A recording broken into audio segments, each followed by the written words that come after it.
रहे थे, पकड़ो मारो बांधो बंदी बना लो। इसी बीच श्री परशुराम जी का प्रवेश हो गया। भारत के उड़ीसा में एक पर्वतमाला है जिसका नाम है महेंद्र। क्या नाम है? महेंद्र।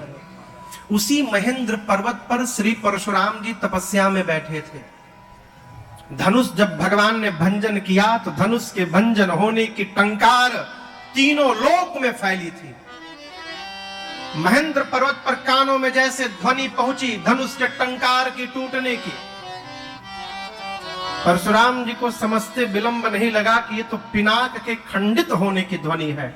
ऐ आवेश में आ गए, वहीं पर फरसा उठाए, अब पहुंच गए उसी स्वरूप में मिथिलापुरी रंगभूमि में। अभी गोस्वामी जी स्वरूप का बड़ा अद्भुत वर्णन करते हैं। गोरा शरीर है, भस्म का लेपन है, विशाल ललाट पर त्रिपुंड शोभायमान है, भाल विशाल त्रिपुंड विराजा।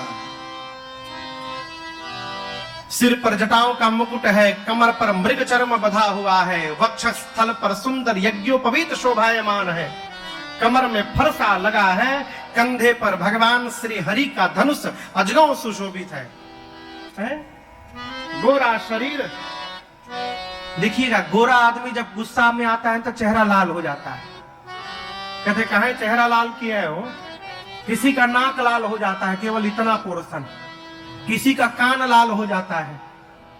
रिस बस कछुक अरुण हुई, भ्रिकुटी कुटिल है।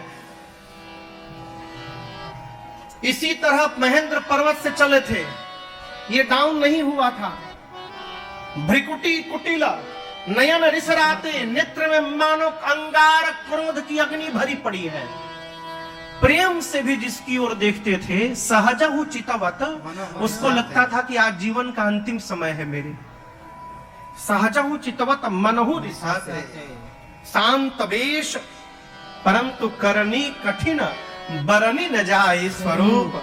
ऐसा लगता है मानो वीर रस मुनि का रूप धारण करके सभा में उपस्थित हो गया। मजे की बात देखिए, जितने राजा अभी चिल्ला रहे थे पकड़ो मारो धरो दोनों भाइयों को, वो सारे राजा परशुराम जी को देखते लाइन लगा लिए, कतारबद्ध लाइन लगाकर, और अपने अपने पिताजी का नाम लेकर पितु समेत कही कही निज नाम, लगे करन सब दंड प्रणाम। लाइन लगाकर सारे राजा परशुराम जी के आगे जाकर, हम फलाना सिंह के लड़का फलाना सिंह है, बड़ी कृपा प्रभु आपकी, हम आपको प्रणाम करते हैं। दंड प्रणाम करने लगे। प्रणाम करके सारे राजा किनारे जाकर चुपचाप खड़े हो गए। धनुष बाण सब फेंक दिए।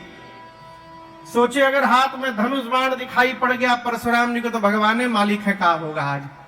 आपस में बात करने लगे राजा लोग, यदि हमको पता रहता कि बाबा जी यहाँ आने वाले हैं, हम कसम खा के कहते हम विवाह करने न आते, हम भूल कर भी यहाँ न आते, अब तो आके फंस गए।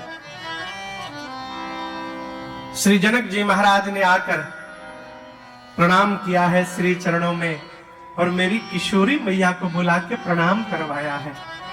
जैसे मेरी किशोरी मैया ने प्रणाम किया है, परशुराम जी ने आशीष दीन्ही सखी हरसानी, सखियां प्रसन्न हुई और तुरंत मेरी मां को लेके वहां से चली गई। चलो बाबा जी बहुत क्रोध में, निकलो यहां से। अब विश्वामित्र जी ने आकर परशुराम जी से मिले हैं और राम लक्ष्मण जी को बुलाकर परशुराम जी के चरणों में दंडवत कराया है। और यहां दर्शन करिए, एक निवेदन करूं आपसे, क्रोध में किसी को कुछ दिखाई नहीं पड़ता।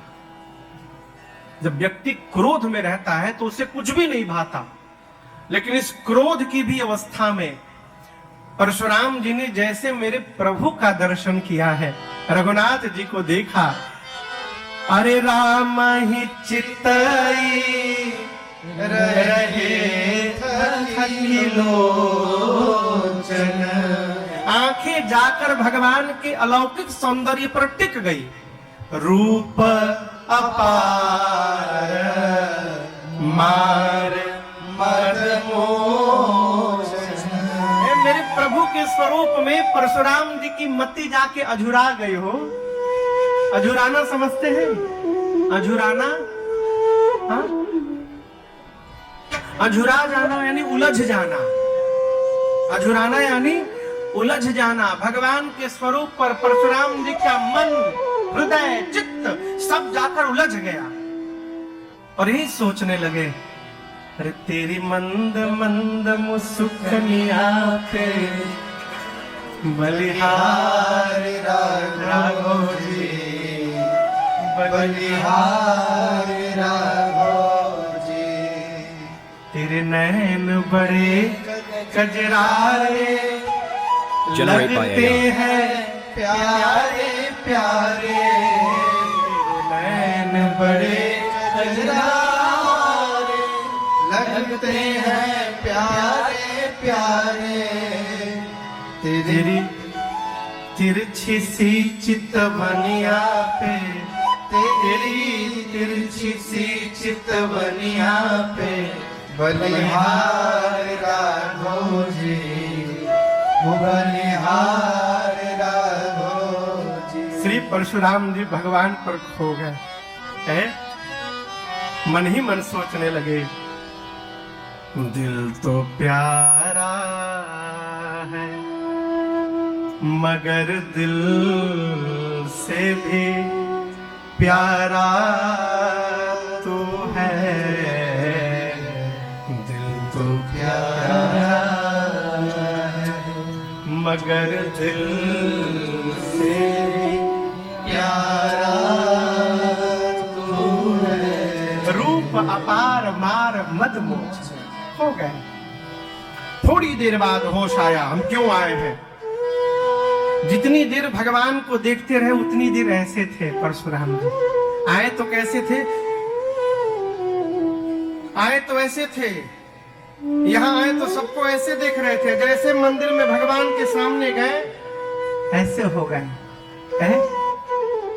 जैसे थोड़ी देर बाद याद आया कि हम क्यों आए, फिर भौं चढ़ गई। गोस्वामी जी कहते हैं, बहुरी बिलो की बिदे हसन कहु काहत भीर, पूछत जानी अजान जिमि व्यापे कोप शरीर। गोस्वामी जी कहते जान सब रहे हैं, जान कर भी अनजान की भांति पूछ रहे हैं, जनक तुम्हारी सभा में आज इतनी भीड़ क्यों हुई है। उस समय का एक नियम बताऊं मैं आपको। उस समय का एक नियम था, जैसे आज कोई भी कार्यक्रम करिए, जैसे यहाँ संगरिया धाम में उत्सव चल रहा है तो यहाँ थाने को सूचना दी गई है, परमिशन भी मिला होगा। वर्तमान समय में कोई भी उत्सव करिए तो सरकार से अनुमति चाहिए। उस समय का नियम था कि धरती पर कोई भी क्षत्रिय सम्मेलन करावे तो पहले परशुराम जी से जाकर एनओसी ले। जब तक श्री परशुराम जी नो ऑब्जेक्शन सर्टिफिकेट इशू नहीं करते थे, कोई क्षत्रिय सम्मेलन नहीं करा सकता था। आज दीप दीप के राजा यहाँ जनकपुर में आए हैं और श्री परशुराम जी को सूचना तक नहीं है। पूछे, कहो इतनी भीड़ क्यों है। श्री जनक जी महाराज ने सब बताया। समाचार कही जनक सुनाए, जेहि कारण महीप सब आए।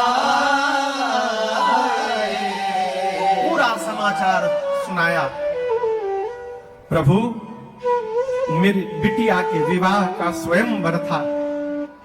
उस स्वयंवर में भाग लेने के लिए सारे दीप दीप के राजा आए हैं।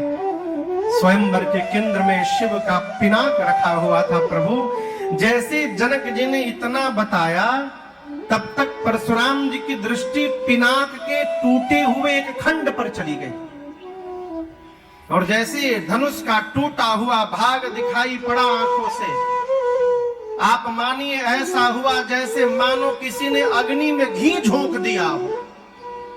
क्रोध और भड़क उठा उनका। पूरा शरीर कांपने लगा परशुराम जी का। बोले ऐ जड़जनक, निकाल करके उसको बाहर करो जिसने शिव के पिनाक को खंडित किया है, निकालो,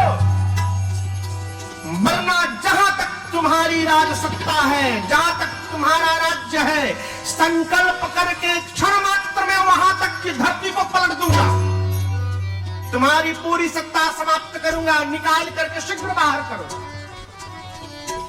सारे राजा थर थर कांपने लगे, जनक जी महाराज कांपने लगे, सीता मैया सुनैना मैया व्याकुल हो गई।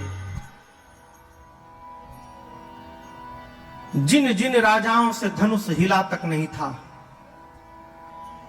वो सब राजा अपने बगल के राजा से, हमको पता था, ये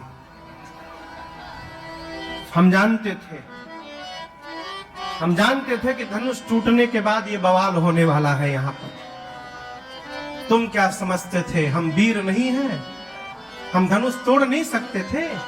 दास को प्राप्त होगा। इस धनुष को जिसने भी तोड़ा है, आपकी कृपा से युग पूर्ण हुआ है, आपके दास ने किया है।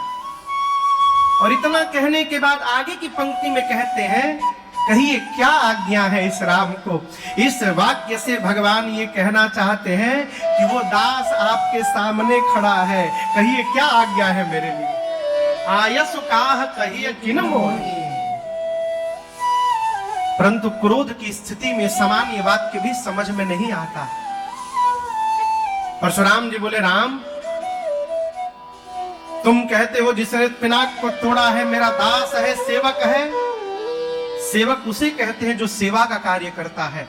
राम, जिसने पिनाक को तोड़ा है वो मेरा सेवक नहीं हो सकता, वो सहस्त्र बाहु के समान मेरा शत्रु है। मैं कहता हूं निकाल करके शीघ्र उसे बाहर करो,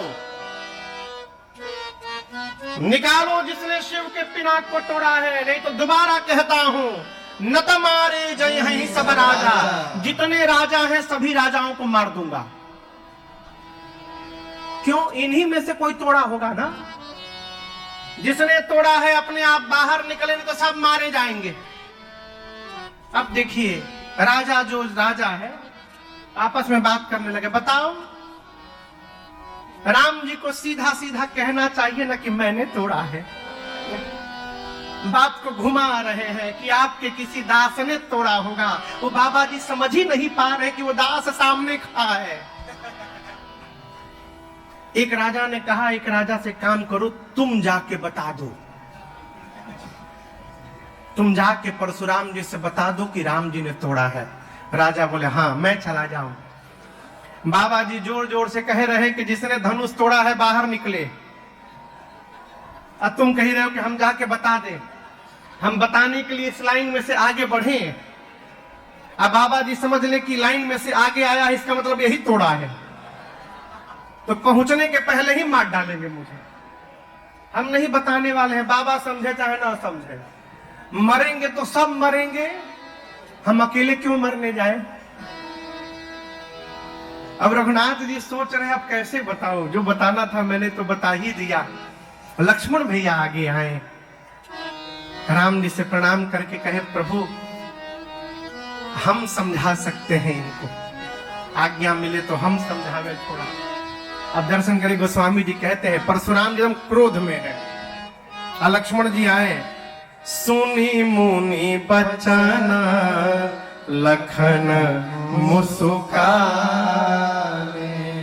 लक्ष्मण भैया ने पहला काम किया, जाके मुस्कुराना शुरू किया। अब कल्पना करिए कोई आदमी क्रोध में हो एकदम, और उसके सामने कोई जाकर क्या होगा, उसका क्रोध और भड़क उठेगा।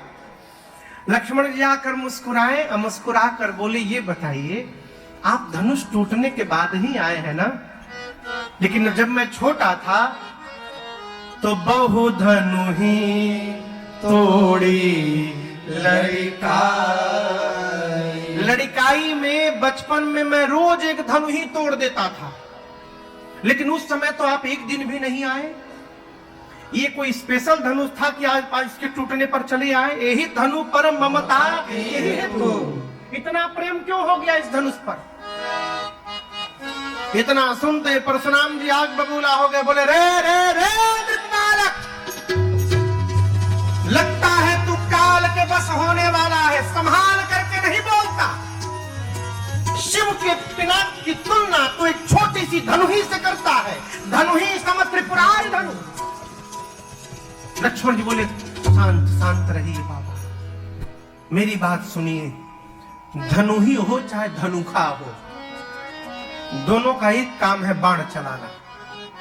और आप तब से कही रहे किसने तोड़ा किसने तोड़ा, हम आपको असली बात बताते हैं, किसी ने तोड़ा ओड़ा नहीं है, ऊपर से केवल चमक रहा था, भीतर भीतर डैमेज हो गया था एकदम। मेरे भैया ने केवल छुआ था उसको, छुअत टूट रघुपति की न दोष।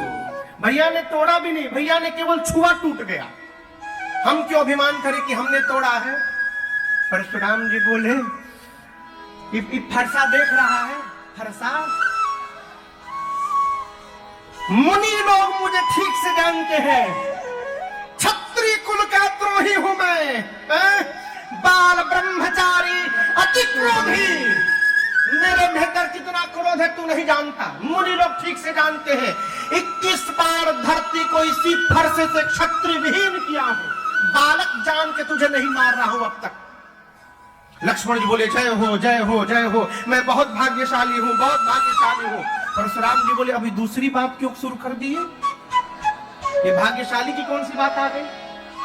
लक्ष्मण भैया बोले जीवन में पहली बार ऐसे वीर का दर्शन हुआ है आज, जो अपनी प्रशंसा अपने मुख से करता है, सबकी प्रशंसा संसार करती है। लेकिन हम एक बात बोले, हम कोई कुम्हड़े की बतिया नहीं है जो तर्जनी देख के डर जाएंगे। आप कितना भी फरसा निकालिए, हम अपना धनुष बाण नहीं निकालेंगे। परशुराम जी बोले क्यों। लक्ष्मण जी बोले हमारे वंश में, हमारे कुल में गौ पर, ब्राह्मण पर, देवताओं पर, भगवान के भक्तों पर प्रहार करना वर्जित है। आप ब्राह्मण हैं इसलिए हम आपसे लड़ नहीं सकते। परशुराम जी बोले क्यों नहीं लड़ोगे। लक्ष्मण जी बोले कारण बताता हूं। कल्पना करिए युद्ध में आपको मार दिया, क्या बोले, मान लीजिए युद्ध में आपको मार दिया तो ब्रह्म हत्या का पाप लगेगा, और युद्ध में यदि आपसे पराजित हो गया तो रघुवंशी होकर युद्ध में पराजित होना मेरे कुल पर कलंक लग जाएगा। जीतूंगा तो ब्रह्म हत्या का पाप, हारूंगा तो कलंक। कहिए नुकसान हमारा है कि आपका है।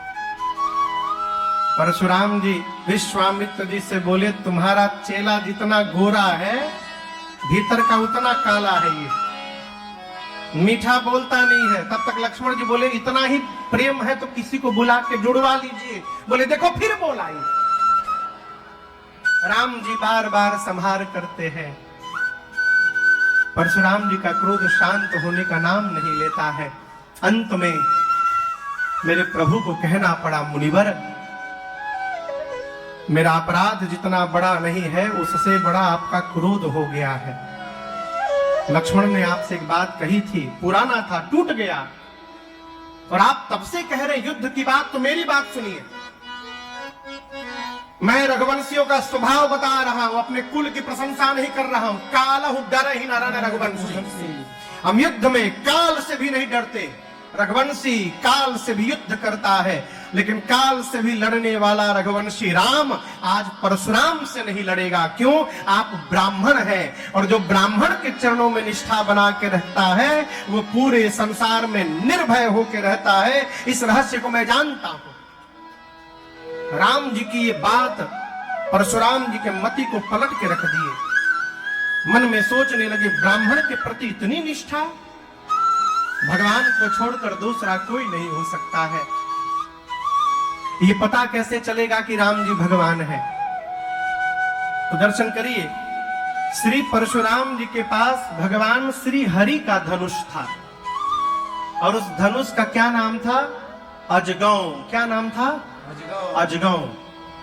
धनुष देखे आप लोग, धनुष देखे, धनुष में डोरी बंधी नहीं रहती है, उसकी डोरी एक छोर पे बंधी रहती है धनुष में, अब पूरी डोरी धनुष में लिपटी रहती है। जब युद्ध का समय आता है तो जो धनुष का स्वामी है, डोरी को वह बाहर निकाल के धनुष को हाथ से खींचता है और आवश्यकता अनुसार खींच करके फिर उस पर प्रत्यंचा डोरी चढ़ाता है। भगवान के धनुष पर भगवान को छोड़कर दूसरा कोई प्रत्यंचा नहीं चढ़ा सकता है।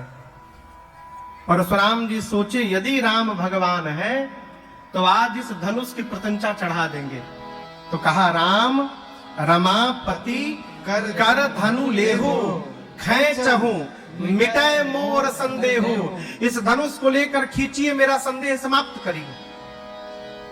और यहां दर्शन करिए, गीता प्रेस में कहते हैं गोस्वामी जी, यहाँ लिखा है कि देत चाप आप ही चली गया हूं। लेकिन हमारे पूज्यपाद गुरुदेव भगवान कहते हैं बेटा वो चली गया हूं नहीं है, धनुष अपने आप नहीं चला गया। जैसे परशुराम जी ने दिया, देत चाप आप ही चढ़ी गया हो। राम जी जैसे धनुष हाथ पकड़े, भगवान के हाथ में धनुष आते उसकी डोरी को चढ़ाना नहीं पड़ा, हाथ में आते उसकी प्रत्यंचा अपने आप धनुष पर खिंच गई, चढ़ गई।